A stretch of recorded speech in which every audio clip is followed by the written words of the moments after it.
we know that 24 hours out of 24 hours a day, people are found at home. But if I have to make a decision, like on my search size up, looking at this, like how do these numbers help me make that decision? And when you have that conversation with people and you see them like putting that together of like, oh, well, I made this decision because of this here, you realize that they're not just doing it because like some textbook told them or any of that stuff. They're doing it because they're actually processing what's happening, and being able to target spaces in a timely manner. And ultimately that is going to only further increase our survival odds of victims. Responses engine 5, engine 3, engine 1, ladder 3, ladder 2, rescue 1. We've got smoke showing.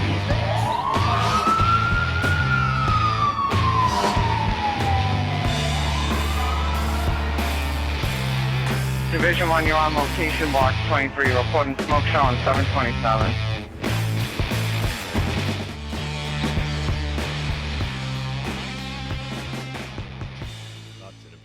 Job Talks podcast members and guests are not representative of any department, organization, or city. Guys, thanks for joining us on another episode of Job Talks podcast. Tonight, we have Grant Schwalbe, Sean Duffy, and Justin Yanosick in here with me. What's up, guys? How's it going? Good. How are you? What's happening? Doing good. Grant may or may not have thought this was a planning meeting, so if he's chilling by his pool drinking some beers, don't mind it, all right?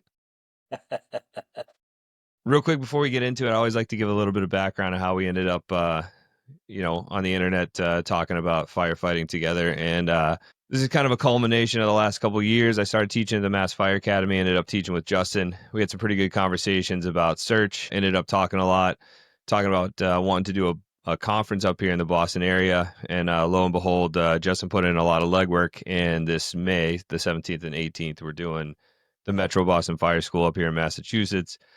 Of course, one of the things we wanted to represent was search, and so we asked some guys to come out and do a lecture and teach the Grab Lab, and so here we are with Sean and Grant, and I really appreciate you guys coming on. Yeah, thanks for having us. Yeah. Before we get, one more thing before we get into it. Justin, I'm gonna throw you under the bus for 2 seconds. Recent promotion, district chief in Boston Fire, man. Congratulations. Didn't take long to put a 8-alarm fire under your belt. Just accountability. I didn't actually make any decisions. That's the best kind of chiefing there is, right? Grant, real quick, you want to tell me how first intro to yourself, about yourself, where you work, if you like to share that kind of thing, and how you got involved with teaching search? Yeah. So I grew up just outside of Toledo, Ohio. I worked a few years in a suburb of Toledo called Perrysburg. There I got to meet one of my mentors, Skip Coleman, and he was pretty big into search. Most of my mistakes I made back in Ohio. I don't think I got a real good, before meeting Skip, I didn't really get taught. I don't think we were teaching search well. I don't know, for a long time. So I made a lot of mistakes and then kind of went on a quest to not do those things anymore. Fast forward to 2003, I moved down to Estero, Florida, which is Fort Myers, it's Gulf side, about 2 hours south of Tampa. I worked for a fire department called Estero Fire Rescue. It's 5 stations. We're part of Lee County, and we kind of function as a countywide department. So closest unit, we have big city resources, but still the small fire district feel. So we've got 74 firehouses that kind of respond to all over the county. So I spent the majority of my career here as a lieutenant on Engine 43. And just in about the last 3.5 years, I jumped over battalion and we created a position, Division Chief of Ops and Training. That's hard to set up. You get to do the best of both parts of the fire service. And since it was a new position, they kind of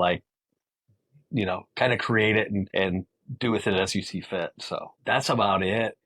I never was on a quest to go start teaching this around the country. It was more like how to not be bad at searching myself. And as I started putting those things together, I just wasn't seeing it done. So, I put in for FDIC and kind of reached out to, and like, if I'm not going to teach it, I'm going to reach out to everybody that I would want to take a class from and have them help me, have them be part of the cadre. So it really was odd because we put together the hot class before a classroom session. And That's awesome. That was just great to get to work with people from all over the country, Cody and then, just so many good dudes. And then, we went through that. After the first year, we kind of split up.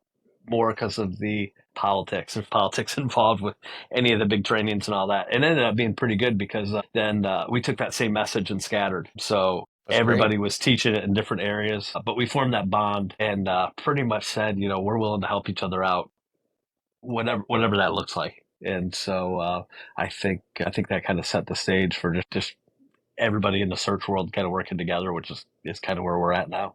I think one thing that's really awesome about that is like it wasn't a mission to get out and like teach across the country. It was a mission to make yourself better, and then by proxy of making yourself better, you start realizing that there's deficiencies in places, and like, hey, how do we go about like solving these deficiencies and leading to what is now a extremely recognizable program that's kind of taught all over the country now.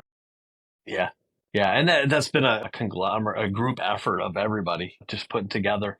Cause we didn't do a ton of VES in our area, but, Right. work with people that do. And then you kind of put all those bits and pieces together and say, what does this look like? And then out of that, when you're teaching any kind of class, you're like, if I only live through my own experiences, I'm going to fall short. I was reaching out to a lot of people. Anytime I'd see something on social media, it's like, hey, try to talk to those people and say, hey, tell me about your grab. And then I was talking with Mick Williams, who was also OG FDIC. And I said, hey, dude, would you be interested? Like, what if we could just somehow record these and talking about the grabs podcasts? And then people can hear it right from the person making the grab and not secondhand or Love third that. hand through one of our classes. We've had some other people kind of help out with recording, and we're about 160 episodes in, and Awesome. all we try to do is let people share their stories, and then we point back to Firefighter Rescue Survey, which those guys are doing awesome stuff, and just say, hey, make this all work together for the betterment of everyone.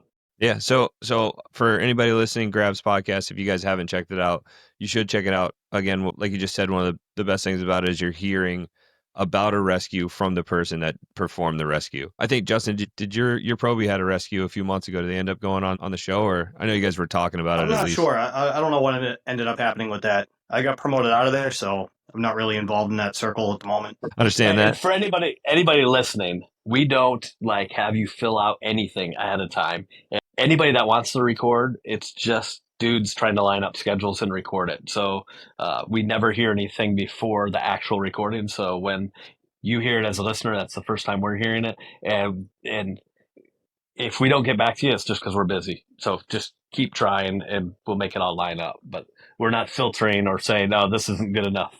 Yeah, I love that. I love that. Sean, what about you? You're starting the fire service, and a little bit maybe about where you're at and how you got involved with this too. Yeah, so my start in the fire service came early. I was fortunate enough to have a dad who was in EMS. So I was kind of always like looking up to him and what he did, and I was always hanging out at the firehouse. So I always thought it was awesome, and I wanted to obviously be like my dad and all his friends, being a kid, you just look up to that, So I turned 18 and went down to the local firehouse in Lutz, Florida, which is in Hillsborough County. And I filled out an application and I hung out there for like 4 years, just like eating it all up. And then finally figured it out that, like, you know what, like, I should probably do something with this. I enjoy doing it for free this much. Like, obviously, something here. So, a little bit untraditional path from there. I worked a couple different places throughout Florida, and then initially tried to come up to Michigan, didn't work out. Then here I am back in Michigan, working for the city of Ann Arbor, where I've been for the past couple years. And it's been an awesome journey. And why I set the stage for all that is basically like each one of those things you learn so much, right? But what I wasn't really learning was search. We were good at fire tech, we were good at other things. And not that we were bad organizations, I was finding out really quickly that I wasn't prepared for that aspect of it. So when I was assigned searches and everything, I'm thinking to myself, like, man, did that go to the way it was supposed to? And I didn't really have mentors at that point to kind of grab a hold of me and be like, hey, you messed up, do this or do that. So I took it upon myself and I started researching, and it's how I found Firefighter Rescue Survey. It's how I found, like, guys like Grant and everybody else and what they were doing. And I just started asking more questions. And I remember there's a time where I was working for a department where, like, we're going to fires and we're pulling people out of buildings, but the outcome wasn't really good most of the time, and I'm like, in my mind thinking, "God, I feel like this is supposed to be different. Like we should be getting on these searches quicker. Maybe we should be having better outcomes." So just like Grant, I just started reaching out to people who do this well and did it a lot better than me. And I really just put together a program basically for my own learning and friends in the department. And it just kind of took off. And someone's like, "Hey, you should really talk to more people about this." So, okay. So I started doing that, locally, and it just took off. And again, like Grant, I never had the desire to want to do this at the level that we're doing it. But I also know that, like, there's so many of us beating that drum. And if change wants to, or if change needs to happen in the fire service, it's got to come from the same people that are willing to make it happen. And, Yeah, in definitely. that process, I found myself in the circles where everybody was at, became really good friends with them. They continue to teach me a lot. And, I hooked up with Ladine and doing this Grab Lab program. And it's just amazing, man, because, like, aside from the instructors, there's so much you learn from the students and their experiences. Always, yeah. Yeah, and you bring that back and you're like, "Damn, man, like, how come I didn't know that already?"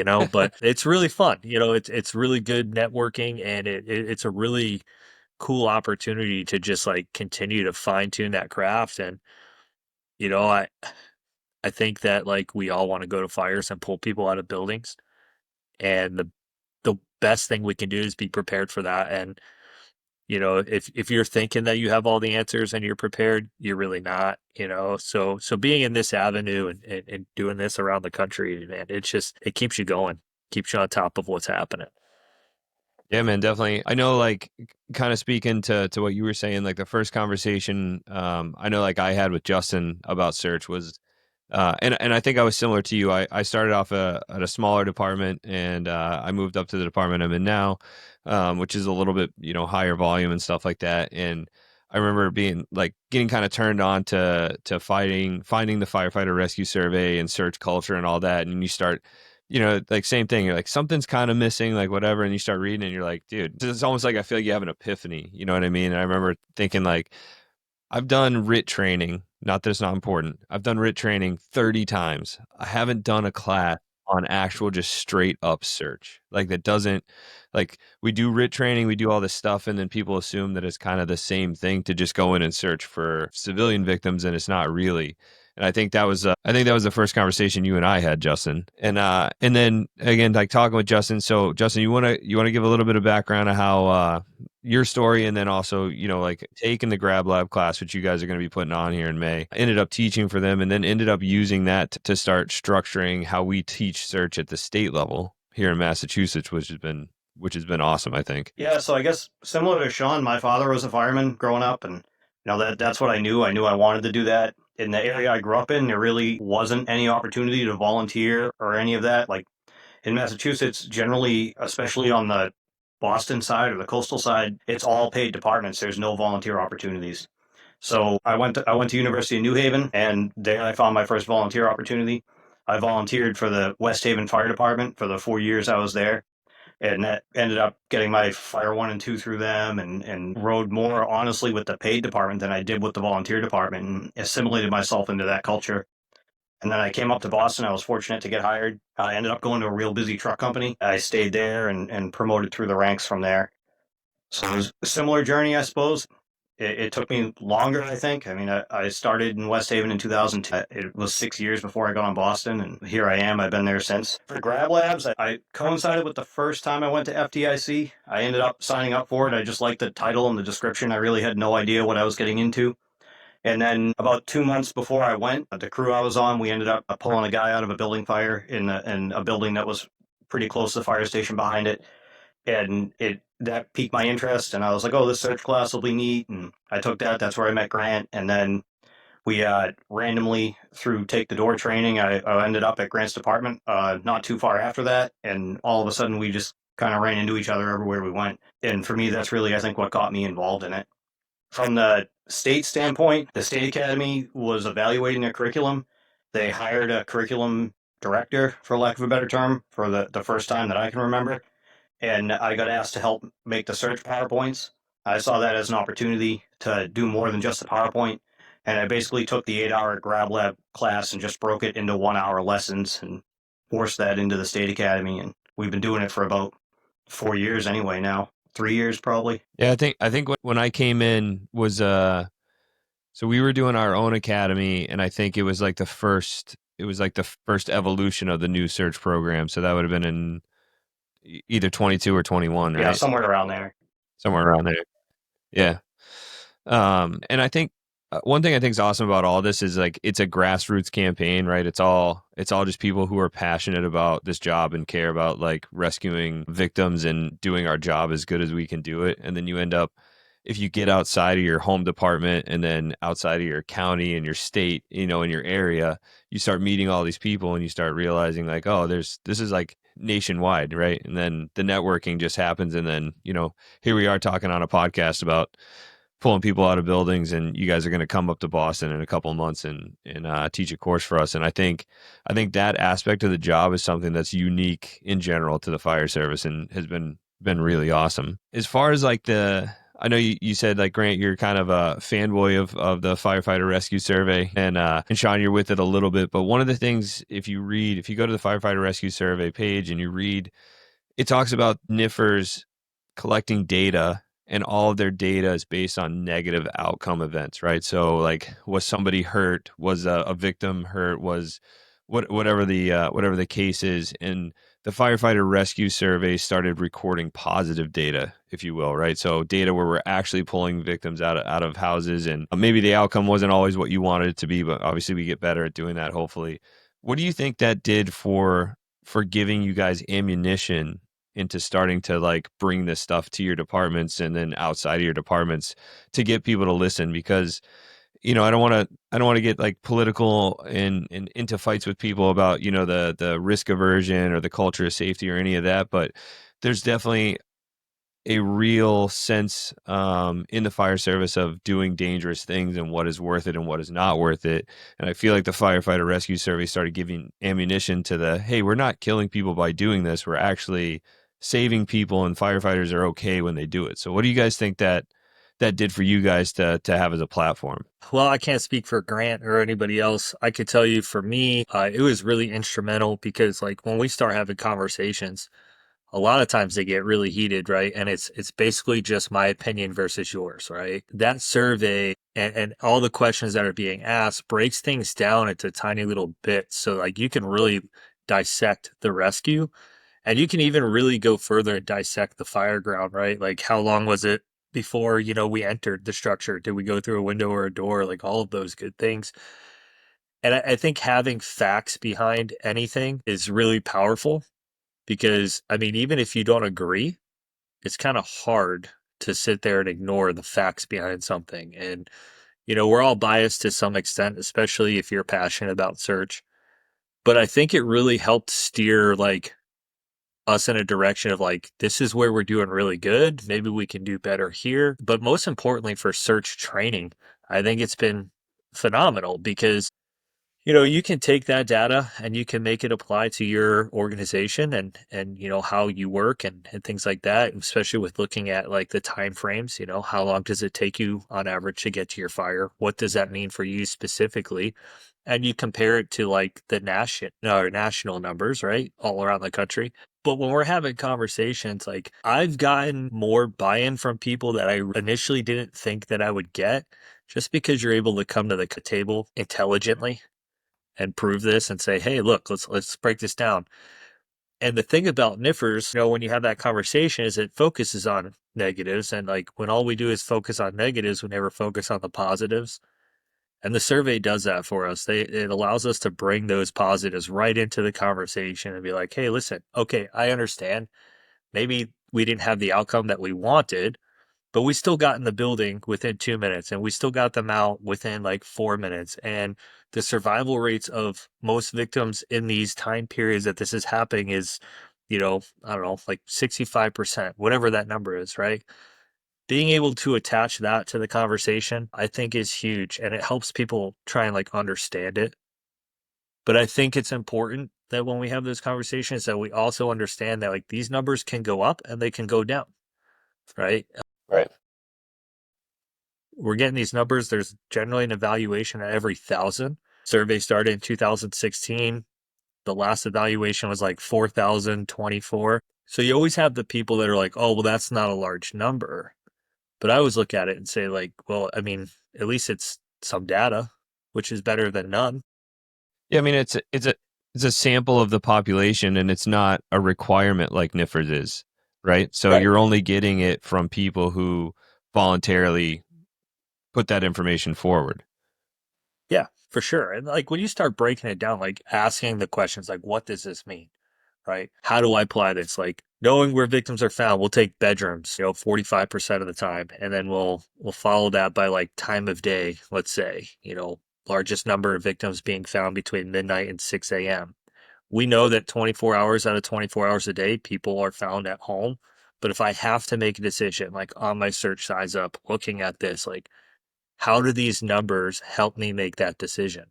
And when you have that conversation with people and you see them like putting that together of like, oh, well, I made this decision because of this here, you realize that they're not just doing it because like some textbook told them or any of that stuff. They're doing it because they're actually processing what's happening, and being able to target spaces in a timely manner. And ultimately that is going to only further increase our survival odds of victims. Yeah, and so just so you know, I'm behind the scenes here. I just pulled up the Firefighter Rescue Survey and the 2004 data, and I'll put this in the video too, and I'll put a link into the description. But the breakdown of this stuff, I think, is what is the most incredible part of it. Is, I mean, it has everything from like survival percentage if you gave a cyano kit to not giving a cyano kit to how involved the building was when you showed up and was the victim behind a closed door and all that. And I think in general, all of that stuff allows us to, all of our decisions are like, we're trying to do the best thing that we can, right? So if we have the data to support that, hey, maybe the victim will be in the basement or somewhere random, but the data says that most likely they're going to be here. Well, then that gives us a starting place, right? So it's unrealistic to think that you can save everyone. That's just not possible, right? But if you can have a good starting point and make the best educated guesses, then that does the best for the most amount of people, right? Yeah, So Grant, totally. what about you? Because you said that you were kind of getting involved with the search ahead of, like, for yourself before you met everyone else and all, like, this data was coming out. How did this help you? And again, like, I know you guys aren't like directly involved with the Firefighter Rescue Survey, and we're talking a lot about it, but I think it's important because you guys are going around the country teaching stuff that needs to be taught. And a lot of it, like you said, is you can have intelligent conversations with people on why it's important. So what about you, Grant? What did this do for you? What did the Firefighter Rescue Survey, or even just getting out and meeting these other people who had the same mindset, did it make it a little bit easier to bring that stuff back to where you were? Yeah, I mean, pre-Firefighter Rescue Survey, you had the U.S. Fire Administration had some general data that was out there that we kind of used as far as what people were doing prior to being succumbed to the smoke, where they were found generally. And when you look at those numbers and you overlay them with Firefighter Rescue Survey, they're really similar. So say, all right, sweet, we were on the right track before, and this is just dialing in a lot more.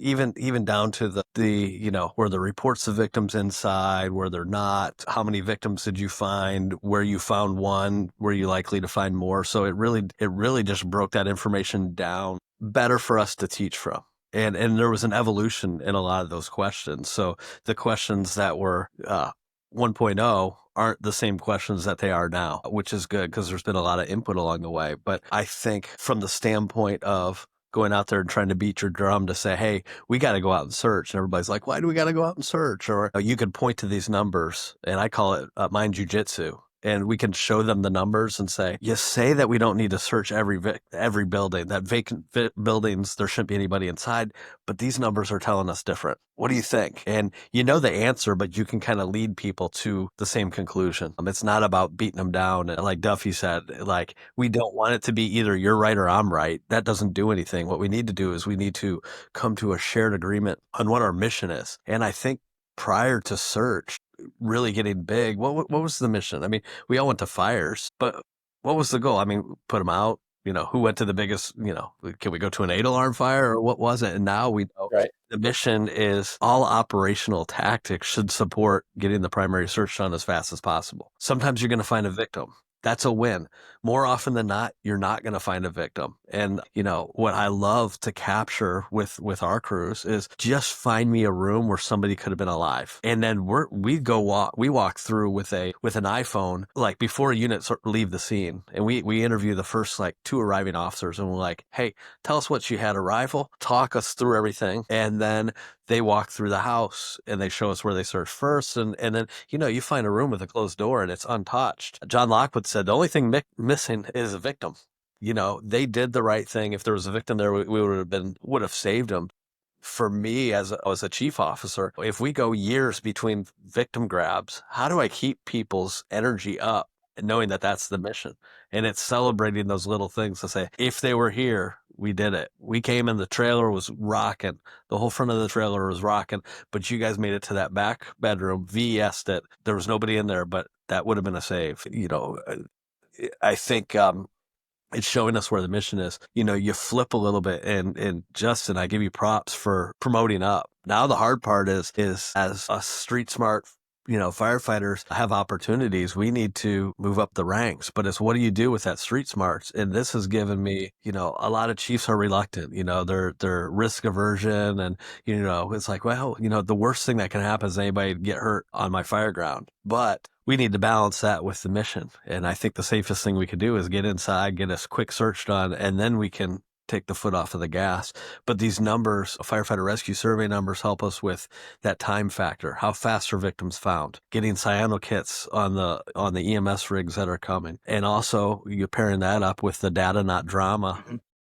That Carrie is doing, right. And like it's not that dangerous, and now it becomes an overlay. Let's take all this stuff, let's overlay it, and then really have a good understanding of what the game we're playing, the rules of the game, and what the mission is. Yeah, so I think when you have 3 different recording agencies or however you want, and they're recording the data maybe slightly differently, but then the data's coming out the same, that only strengthens the case too, right? So it's not, you can't be like, oh, it's a bias in how you record or ask the questions, or it's a bias in this or a bias in that. We've taken 3 different ways to record this data, and we've recorded it slightly differently, but it all agrees at the end that we're not killing firefighters by getting in and searching ahead of hose lines or getting in and doing VES, and we are saving civilians, right? And I think Grant, one of the things you said is really important is more often than not, there's not a victim there, right? And we don't want to build robots that go in and just do the same exact thing every time because fireground conditions change.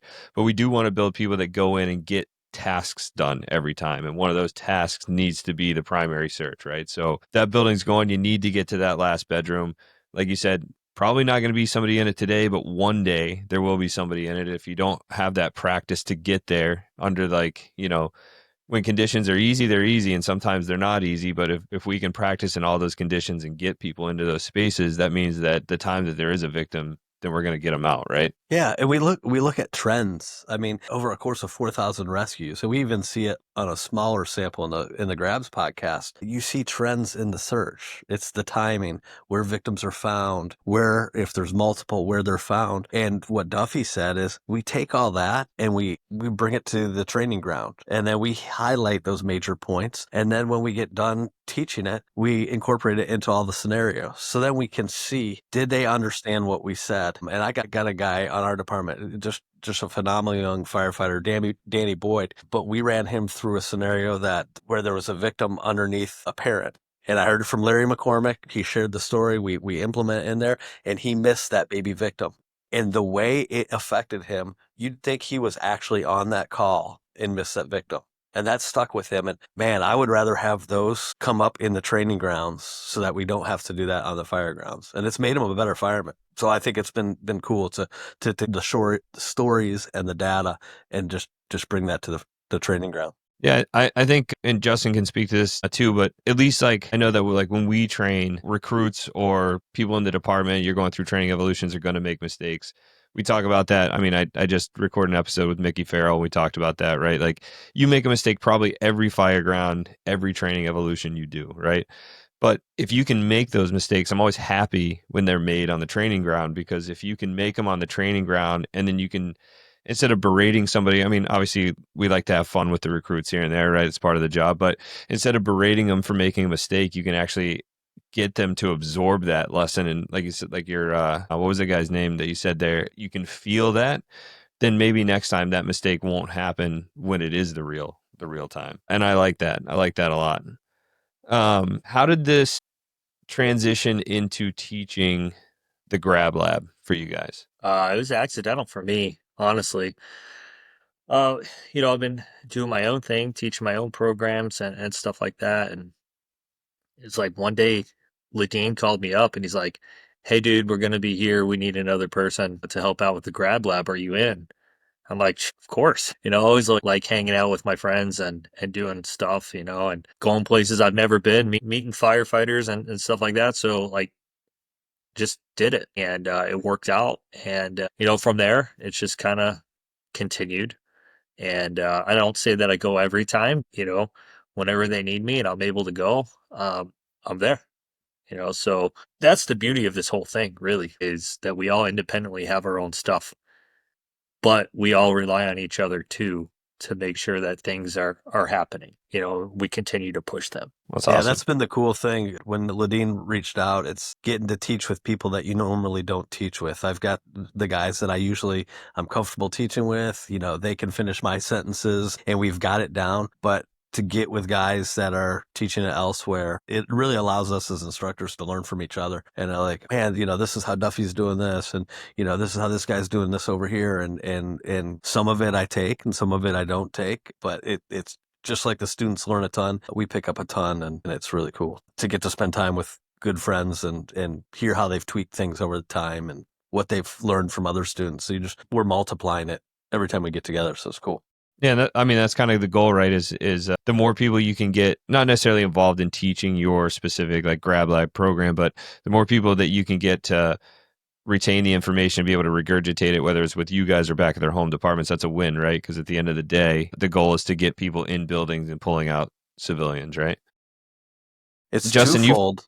What's that? It's twofold. I don't want to skip over this. It's twofold. It's sharing that information, but bringing up other people that can share it. Because I'm not going to be doing this forever. Justin's not going to be doing this forever. Duffy's not going to do it forever. And if we fail to bring up other people, not just to learn, the finer points of teaching, everybody can kind of learn a little bit, but there is a skill and an art to teaching and treating the students with respect and communicating your message and not just picking random things. I learned so much from Aaron Fields as far as don't fall predators to instructor boredom and really keep the skills and the drills. I think to wrap up that point, we need to bring up this next generation of people that are going to carry it on. My kids are hitting an age where I don't want to be away from home much. Right. So bringing those others up and just sharing the information, that's how we make a movement. It's the mission is about them, not any of us individually.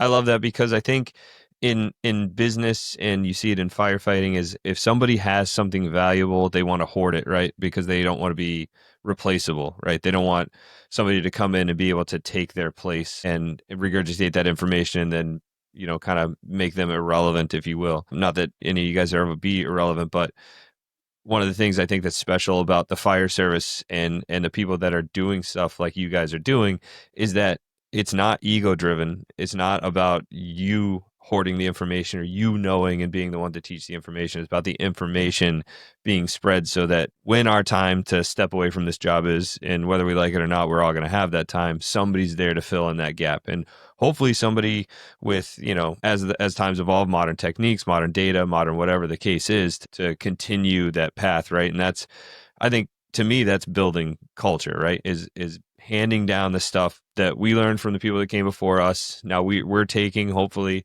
and then we pass it down. That's all passing down this whole culture of a search-driven fire service, and I like that. And Justin, you've taught with Grab Lab now once or a couple times? Just the one time at Firemanship, but I'll be back out at Firemanship again this year. They were kind enough to ask me to come back out, so I'm very excited for that. Yeah, how did that for you, Justin? How did I want to go back to kind of revamping the state curriculum for the search stuff? I know you said you took kind of Grab Lab and you broke it down into different parts, but for you, how was that process? Like, how did you was it received well? Do you feel like since you've put it in that it's been received well by the people in charge of the academy as well as the recruits? I mean, I teach with you, so I kind of have some feelings on how it's received, but for your own opinion, like, how do you think that's been received? do you feel like it's making a difference, at least for us here in Massachusetts? I think initially there was a lot of obstacles. I mean, it's Massachusetts, how they function as like a general professional fire department training process is there's 3 campuses to their state academy. And I would say probably at least 85% of the professional departments in the state require you to graduate from one of those campuses. Usually it's written into their contracts. And it's a bureaucracy, so there's a lot of hurdles to get anything changed, and what does get changed takes a really, really long time. And how that was able to work, I mean, I took what I saw at the Grab Labs and a couple other classes that I'd done and said, hey, I really like this. Like, one of the things that was most novel for me was the victim drags. I had never encountered that before in any of the training. And it seems so basic once you see it, but no one was really focused on that. It was about finding the victim and then not what to do when you find them. So I was able to take that and help put that in it. And I basically wrote all the lesson plans that I would like to see and waited for my opportunity to deliver it as a completed package. And then it still took years to fight for it before they were finally like, hey, this might be something we can look at.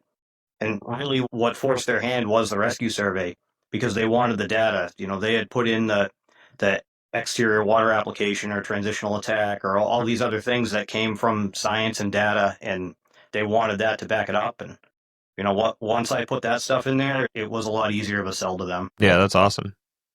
And I think like talking about like the victim drags, right? Like that seems like you said, like, so something you don't consider, right? You don't think about. It seems kind of basic or whatever, but it's not really. I think just because we functioned and we did things doesn't mean that we always did them the best way to affect the most positive outcomes, right? So before you guys were teaching search and before the Firefighter Rescue Survey and the podcast and all this stuff, people were pulling people out of buildings, right? And some people, maybe just by the fact that they did it often enough, they developed their own techniques and figured out how to do it. They learned that if you lock a joint, it's a lot easier than trying to just, pull on loose skin or whatever the case is. But when you can take something simple like that and incorporate it into a program and say, hey, this sounds really basic, but if you've ever pulled somebody out of a building, even if they're 110 pounds and they're now wet and for some reason they're always naked and they're, the fat on their skin is starting to render or something like that, and it makes it really hard to pull them out, and this is a way to do it. Well, now we've taken something we could do and now we're doing it better. And I think like that's kind of the whole point of all of this, right? It's not, none of this is stuff that nobody could do. It's just all the ability to get a little bit better at doing it. And by getting a little bit better, we shrink those times that it takes to get the person out of the building, which increases the amount of people that come out of the building and have a life and the ability to talk about it afterwards, right? Yeah, for sure. And just real quick, then we can move on off. Want to point out that like what FSRI did for us with their victim survivability study and showing us what happens to the airways has been instrumental, in removal, because there's a big difference between searching for someone, accidentally stumbling upon them, but then there's also a big difference if like you're only capable of completing one part of this process, you're not really doing anyone any favors, right? So like having the knowledge to put that together, say like this is why the victim drag matters. That keeping their airway as low as possible for as long as possible. And like giving that information out helps because some people are just like, well, it's not that hard. Just pick them up and go. And it's like, cool. Well, you did that whole like dummy drag that you do in your CPAT test. Now you brought them up here into the elements for however long. Like you did all of that work to search for them. And in very short period of time, you could have just ended it all. Right. And we can't say always or never or any of that stuff, but like we got to understand, like if we're talking about search and removal, everything that we do should be geared towards survival odds, like increasing those. And knowing why to do certain things and when to do certain things is instrumental in that part. And a lot of people are like, well, I carry this webbing. Oh, I could just use this. And it's like, sure, you could. But one, like, how proficient are you in it? Like, what does the data show? The data shows that most of the time we're winning by just dirty grabs, just grabbing and going. So if we know that like most of our rescues are happening that way, then we owe it to ourselves and the civilians to really talk about that and dissect it and be like, okay, what things are going to help keep us on that path? Such a small percentage involves like webbing and all these other things that we might teach. And that's not to take anything away from them. It's just to say, like, if we know where we're winning the most, we can really concentrate our efforts that direction and pass that on and continue to do positive things. It's no different than knowing that most victims are found in a certain location, and so starting your search in that location to give yourself the highest chance of finding somebody, right? And I know Justin was giggling a little bit at that one, and I was too, because this is the webbing, pulling the webbing out is something that we definitely talk about. I think in every class we teach on search and RIT and all that stuff. And I know, pretty sure Justin's at least once or twice been like, okay, you go do it here with a dirty drag, and you pull out your webbing, and let's see who gets it done first. And it's a dramatic difference, right? And so I think what you're saying is exactly right. Like, we are trying to hone the craft, right? We're trying to take all these techniques that people have developed over time and hone them into, hey, this is what works most of the time. Is there a time and place to pull the webbing out? You know, you're by yourself or something, I don't know, you got a 400-pound person that you just can't pull, and that gives you a purchase point and you can get it done. Like, absolutely, there's a time and a place, but let's start with 80%. Don't want to misquote, but let's say it's 80% of the time a dirty drag removes the victim the fastest way. Then we owe it to them to start there and then work towards a different solution, not start at the hardest solution that takes the most amount of time and work backwards, because all we're doing is wasting that time. And I'm sure you guys say it, I know we say it all the time, is we're in there on air in gear. They're not in there on air and in gear. So every literal second makes a difference for them. Yeah, absolutely. And for anyone who wants to know, dirty or drag or carry with webbing or similar was 3.17% of our rescues. So, when we start breaking this down and looking at like where we're winning, I think that's important information to share. Right. And webbing's like a low cost item, as far as like not only like monetary low cost item, but it's not something heavy, it's not something bulky. So if you want to throw a long piece of webbing in your pant pocket, like, it doesn't cost you anything to have it there. But when you get to the person, you should have at least, practiced trying these other things that work 90 or 80 whatever percent of the time. Yeah. Yeah, just food for thought since we're throwing numbers. I just happened to have it on my phone from another conversation earlier today. So it was 63.98% of the time. So we'll just call it 64%. 64% of the time, it's physically using these, grabbing somebody and moving. That's that's the largest, percentage out of any of the options that were recorded. So, I mean, it's kind of hard because you're always going to have the naysayers, of course. Yep. Like, oh, that I'm not a fan of that, or that's not possible. And it's like, well, I mean, it is, right? Like, this is what we're trying to tell you. Whatever your feelings are your feelings, but like, let's think like realist. Like, this is actually happening. I'm not making this up just because I'm biased and I want you to do what I want you to do in this training. I'm showing you this because at some point you may have to do this in a rescue, and I want you to be prepared, and I want you to know that this right here has been proving to be the most beneficial way to get somebody. So anyway, I'll get off that soapbox, but I thought it was worth mentioning. I love it too, because not only should you start there with the rescue, but like, that's where you should start your training, right? We should start our training saying, like, the data shows this is the most effective way to do this job. So let's start training here. Just like, let's learn how to move a hose, literally pull a hose line off a truck before we learn how to move it through a building, right? So let's start with this.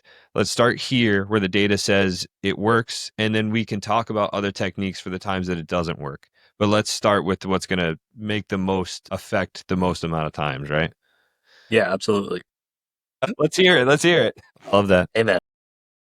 So I guess we're coming up on like 50 minutes, so I could try to keep around an hour, so kind of start getting to wrapping up. But can you guys tell us a little bit about how that's incorporated into your hot class and what people can expect that are maybe going to show up this May for the Metro Boston Fire School, and what they're going to see from you guys? Yeah.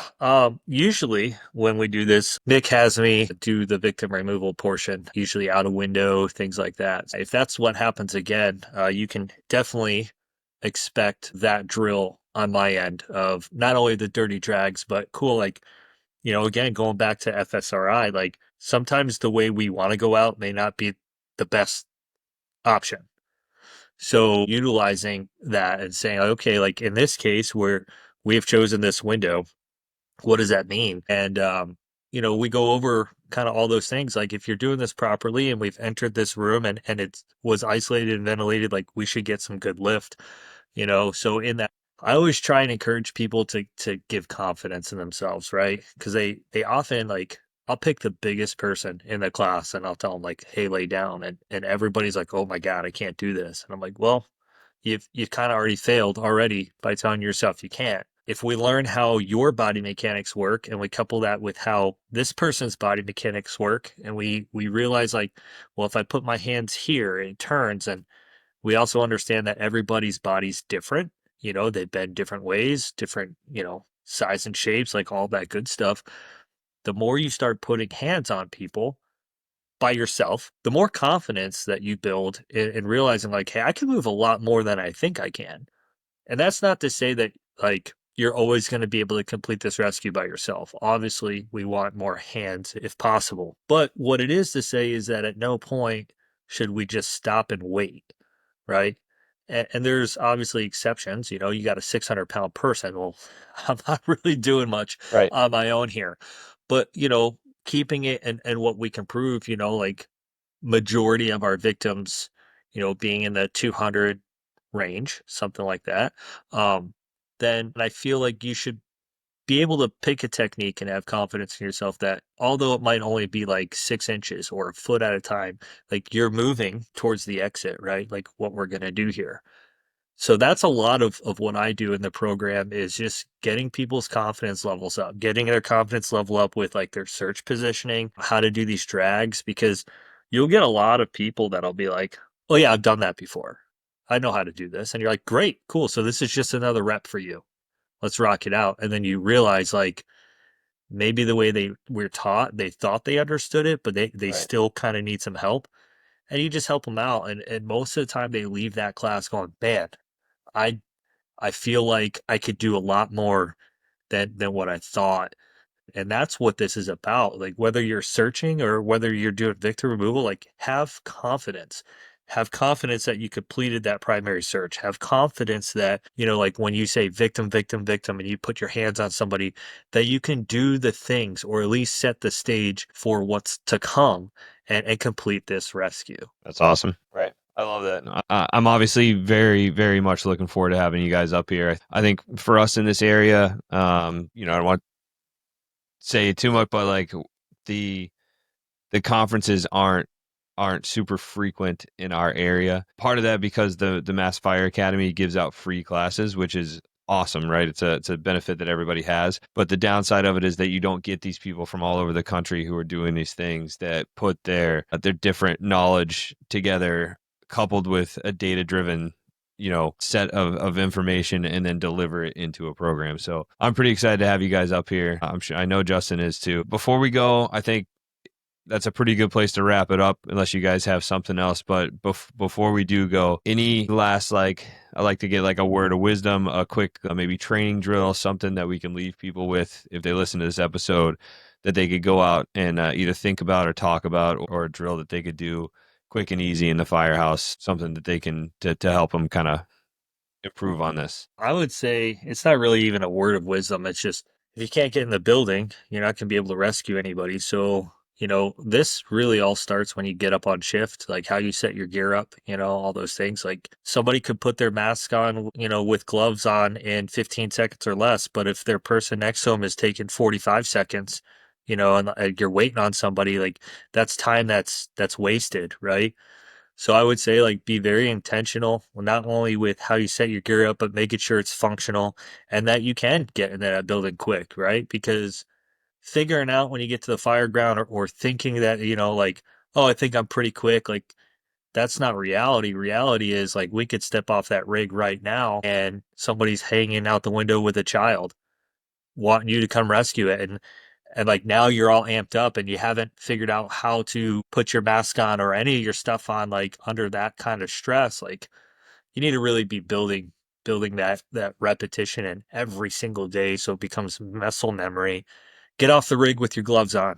It's 2025. There's really no excuse to sit there kneeling at the front door, taking your helmet off, taking, your gloves out of your strap. Like, be a professional, learn how to do it with your gloves on so that you can shave time back and give that time back to civilians that are potentially trapped inside the building. Thanks, man. I love that. I like that. So obviously we talk a lot about that medical call. You're inside. It's the best opportunity to see the structure, right? You're not under duress and limited visibility, but I like the idea of, hey, let's call out what this is and then go in and see if it matches. Cause that's another level to that, being able to read a building and pre-plan and stuff like that. I like that a lot. Justin, anything to leave us with? I think if you're taking this class or listening to podcast or any training that you're doing with the idea that you're going to make some kind of cultural or training change within your greater organization, it's definitely possible. It just takes a long, long time. It can be very, very frustrating. And don't give up on it. It's worth it in the long run.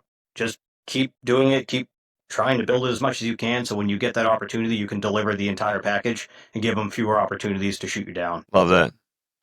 All right, guys. Well, thank you very much for coming on. One of my favorite topics to talk about in general, but also I think it should kind of be everyone's favorite topic because we literally exist to pull people out of scenarios that they get themselves into. So I appreciate your time tonight. Everybody that took the time to tune in and listen, thank you very much. You should now be aware that we are definitely hosting the first, hopefully, annual Metro Boston Fire Conference, May 17th and 18th. You can see all 4 of us there.